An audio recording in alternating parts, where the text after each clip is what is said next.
Baiklah, saya akan menjelaskan tentang hukum tradisional. Definisi hukum tradisional. Hukum tradisional adalah sistem hukum yang berkembang dan diwariskan dari generasi ke generasi dalam suatu masyarakat atau komunitas tertentu, yang mana berbasis pada adat, kebiasaan, dan nilai-nilai sosial yang telah ada sejak lama. Menurut definisi hukum tradisional menurut para ahli, menurut Suepomo, hukum adat adalah hukum yang hidup, yaitu living law yang mencerminkan perasaan keadilan masyarakat dan berkembang bersama kehidupan sosial.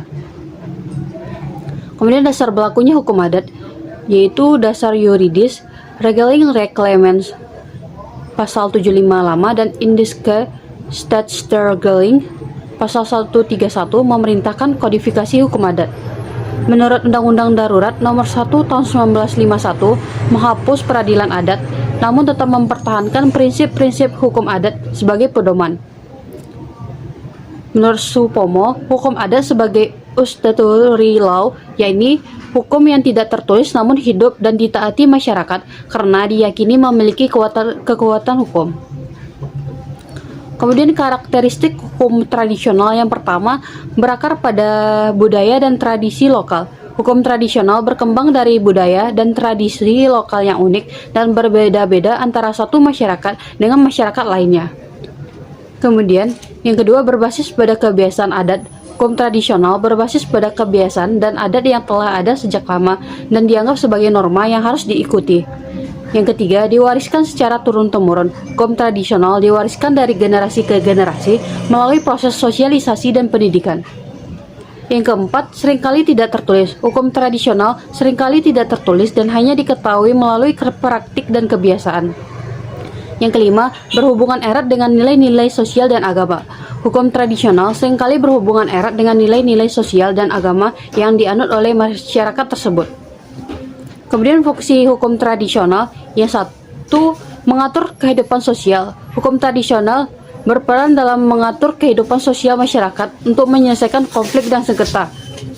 Yang kedua, mempertahankan nilai-nilai sosial. Hukum tradisional berperan dalam mempertahankan nilai-nilai sosial dan budaya masyarakat. Yang ketiga, mengembangkan kesadaran hukum. Hukum tradisional berperan dalam mengembangkan kesadaran hukum masyarakat dan mempromosikan kepatuhan terhadap norma-norma sosial.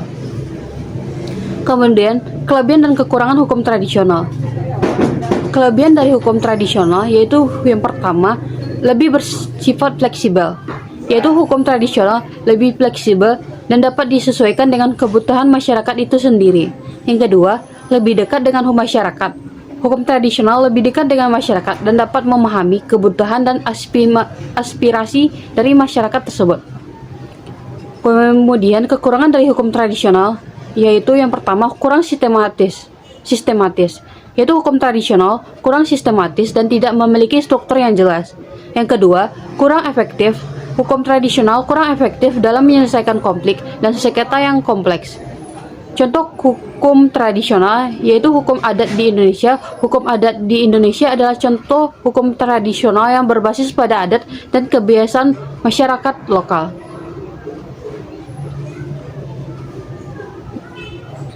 Kemudian, dapat saya simpulkan bahwasanya hukum tradisional adalah sistem hukum yang berkembang dan diwariskan dari generasi ke generasi dalam suatu masyarakat ataupun suatu bentuk komunitas tertentu yang berbasis pada adat, kebiasaan, dan nilai-nilai yang telah diberikan sejak lama. Hukum tradisional memiliki kelebihan dan kekurangan, namun tetap berperan penting dalam mengatur kehidupan sosial masyarakat dan mempertahankan nilai-nilai sosial dan budaya.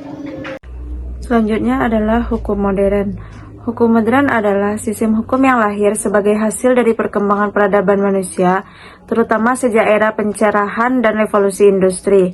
Sistem hukum ini berkembang untuk menggantikan sistem hukum tradisional atau adat yang cenderung tidak tertulis dan berbasis pada kebiasaan setempat. Dalam hukum modern, prinsip-prinsip hukum dirumuskan secara rasional dan logis, serta dikodifikasikan dalam bentuk peraturan perundang-undangan yang bersifat tertulis dan mengikat secara umum. Hukum modern mengedepankan kepastian hukum, keadilan, dan kemanfaatan sebagai nilai-nilai dasarnya. Hal ini mencerminkan peran hukum sebagai alat pengatur dalam masyarakat yang kompleks, di mana berbagai kepentingan dan hak individu serta kelompok harus dijamin dan dilindungi secara adil. Salah satu ciri utama hukum modern adalah sifatnya yang rasional dan sekuler. Hukum dipandang sebagai produk rasio manusia yang dibuat oleh lembaga resmi negara, bukan berasal dari norma-norma keagamaan atau kepercayaan tertentu. Oleh karena itu, hukum modern bersifat impersonal di mana semua orang diperlakukan sama di hadapan hukum tanpa memandang status sosial, kekuasaan, dan kekayaan. Selain itu, hukum modern juga mengutamakan sistem hukum yang terlembaga dan terstruktur sehingga lembaga-lembaga seperti legislatif, eksekutif, dan yudikatif memiliki peran penting dalam pembentukan pelaksanaan dan penegakan hukum.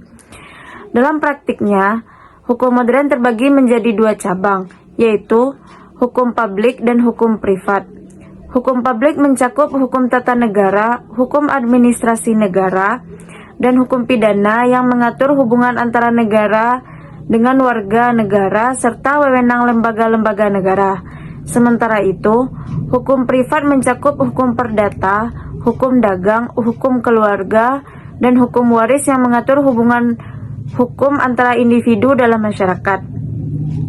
Selain kedua cabang utama ini, perkembangan zaman juga telah melahirkan berbagai bidang hukum baru seperti hukum lingkungan, hukum siber atau cyber law, hukum hak asasi manusia, hukum internasional, dan bahkan hukum kecerdasan buatan yang menangani persoalan-persoalan kontemporer yang sebelumnya belum diatur secara khusus dalam sistem hukum klasik. Namun, meski hukum modern memiliki banyak keunggulan, sistem ini juga menghadapi berbagai tantangan serius. Globalisasi misalnya telah membawa pengaruh hukum asing ke dalam sistem hukum nasional dan menimbulkan persoalan dalam harmonisasi hukum. Selain itu, perkembangan teknologi informasi dan digitalisasi menghadirkan berbagai persoalan hukum baru, seperti kejahatan siber, privasi data, serta etika penggunaan kecerdasan buatan. Di sisi lain, masih banyak negara yang menghadapi kendala dalam penegakan hukum, termasuk masalah korupsi, lemahnya supremasi hukum, dan ketimpangan akses terhadap keadilan. Oleh karena itu, hukum modern dituntut untuk tidak hanya memberikan kepastian hukum, tetapi juga mampu menyesuaikan diri dengan perubahan sosial dan teknologi yang sangat tepat. Secara keseluruhan, hukum modern mencerminkan upaya manusia dalam menciptakan tantangan sosial yang adil, tertib, dan beradab. Ia berkembang terus-menerus seiring dinamika masyarakat dan teknologi, serta memerlukan pembaruan regulasi dan pendekatan hukum yang lebih progresif agar tetap relevan dan responsif terhadap tantangan zaman. Nah, selanjutnya saya akan menjelaskan tentang keterkaitan hukum tradisional dan hukum modern dalam ilmu sosiologi hukum. Nah, perlu kita ulas kembali, yaitunya dalam ilmu sosiologi hukum, hukum dipahami bukan hanya sebagai aturan formal, tetapi sebagai bagian dari sistem sosial yang hidup dalam kehidupan masyarakat. Nah, oleh karena itu, keterkaitan antara hukum tradisional dan hukum modern menjadi hal yang sangat penting untuk dipahami dalam konteks dinamika sosial. Nah, sobat hukum, yang pertama yang harus kita pahami lagi yaitunya tentang hukum tradisional ini. Hukum tradisional merujuk kepada aturan-aturan sosial yang berkembang secara turun-temurun dalam kehidupan masyarakat, seperti contohnya yaitunya hukum adat. Hukum ini biasanya bersifat tidak tertulis dan bersifat lokal dan dijalankan oleh tokoh masyarakat atau lembaga adat. Tujuannya adalah untuk menjaga keharmonisan dan keseimbangan dalam komunitas. Yang kedua yaitunya hukum modern. Hukum modern berkembang seiring dengan proses modernisasi dan pembentukan negara. Hukum ini tertulis, formal, rasional, dan berlaku secara nasional. Penegakannya harus dilakukan oleh lembaga resmi seperti pengadilan, polisi, dan aparat negara. Dan yang kita bahas pada kesempatan kali ini yaitunya apa saja keterkaitan dalam hukum tradisional dan hukum modern dalam ilmu sosiologi hukum. Yang pertama yaitunya pada interaksi sosial. Sosiologi hukum melihat bagaimana hukum tradisional dan hukum modern saling mempengaruhi dalam kehidupan masyarakat. Misalnya, dalam masyarakat yang masih kuat adatnya, hukum modern harus memperhatikan norma lokal agar bisa diterima oleh masyarakat tersebut.